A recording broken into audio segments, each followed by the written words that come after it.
los que a lo malo dicen bueno y a lo bueno malo. Y entonces el propósito de este mensaje es establecer algunos principios que nos ayuden a decidir correctamente en la vida y a saber distinguir desde la palabra de Dios lo correcto, lo incorrecto, lo que está bien, lo que está mal.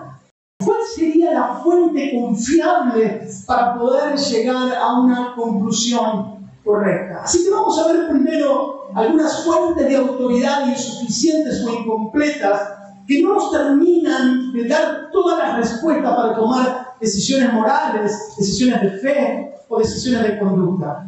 La primera autoridad incompleta es el sentido común, lo que a mí me parece, lo que yo creo. La segunda fuente de autoridad insuficiente es la sociedad en la que vivo. Es la que responde a la pregunta o al argumento: si todo el mundo lo hace, entonces debe estar bien. Tercera fuente de autoridad incompleta. Y quiero que me escuche bien, porque por ahí alguien se puede sentir ofendido con un par de ellas. La autoridad de los padres. Estoy convencido que la autoridad de los padres sobre los hijos es legítima. Que la palabra de Dios nos insta como padres a educar y criar a nuestros hijos en el temor del Señor.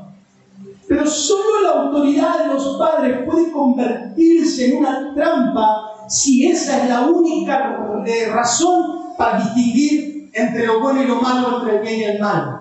Un padre bueno puede dar buenas enseñanzas, pero un padre malo, negligente o descuidado puede dar malas enseñanzas y convertirse en una mala autoridad para la vida de sus hijos.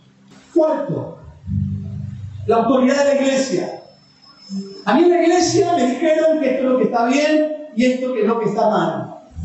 Eso puede ser sin duda una trampa. Sí, una trampa. Porque no en todas las iglesias se enseñan lo mismo respecto a las conductas y a los valores morales. En algunas iglesias enseñamos que no está bien el matrimonio entre personas del mismo sexo. Pero en otras iglesias dicen que sí, que está bien, que no hay problema. En algunas iglesias enseñamos que hay fiestas a las que los cristianos no deberíamos asistir, que hay un lenguaje que los cristianos no deberíamos utilizar, que hay ropa que los cristianos no deberíamos de vestir, que hay costumbres que no deberíamos adoptar. Sin embargo, hay otras iglesias que dicen: somos libres para hacer lo que nos venga a la gana, que no hay límites con respecto a la vida que vivimos. Podríamos decir entonces la autoridad de la legalidad, de la justicia, de la ley. Si es legal debe estar bien, si es ilegal está mal. Pero tampoco eso es bíblico, porque la ley solo indica lo que es legal o lo que es ilegal, no lo que está bien y lo que está mal, o lo que es correcto o incorrecto. Por ejemplo, en Argentina el aborto es legal. Sin embargo, desde las Escrituras es el asesinato de un niño en el vientre de su madre. Bueno, entonces serán las consecuencias. Es decir, yo le aconsejo a la gente que no haga las cosas mal por sus consecuencias o las cosas bien porque va a traer mejores consecuencias. Y aunque vuelvo a repetir, es una autoridad semicompleta, no es una autoridad completa. Por último, la insuficiencia de la Biblia, donde encuentro todo lo que está bien y lo que está mal. Y déjenme desarrollar este punto, por favor.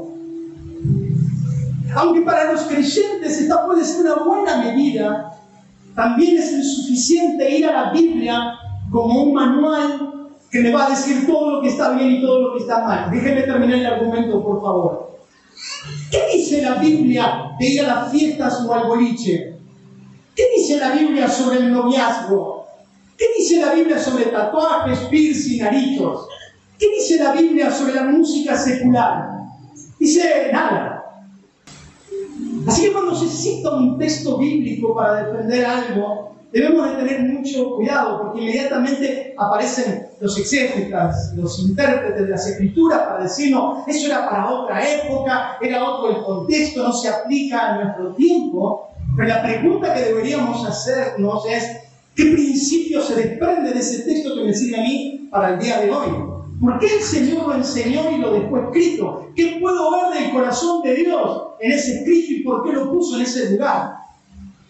Algunos utilizan inclusive este silencio de la Biblia como argumento para decir si la Biblia no lo cuestiona, entonces debe de estar bien. Si la Biblia no dice nada, entonces debe estar permitido. La Biblia no expresa las ideas de Dios. La Biblia expresa la persona de Dios. Todas las expresiones de la Biblia son verdad porque exponen en esencia quién es Dios, sus atributos, sus virtudes, su carácter, su naturaleza, su persona.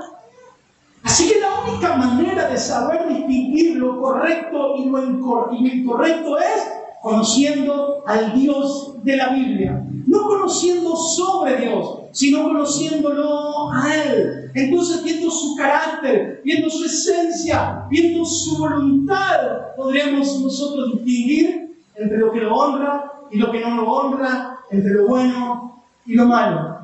Así que la manera en la cual nosotros podemos decidir, podemos ver, podemos evaluar si algo está bien o está mal, es simplemente preguntándonos.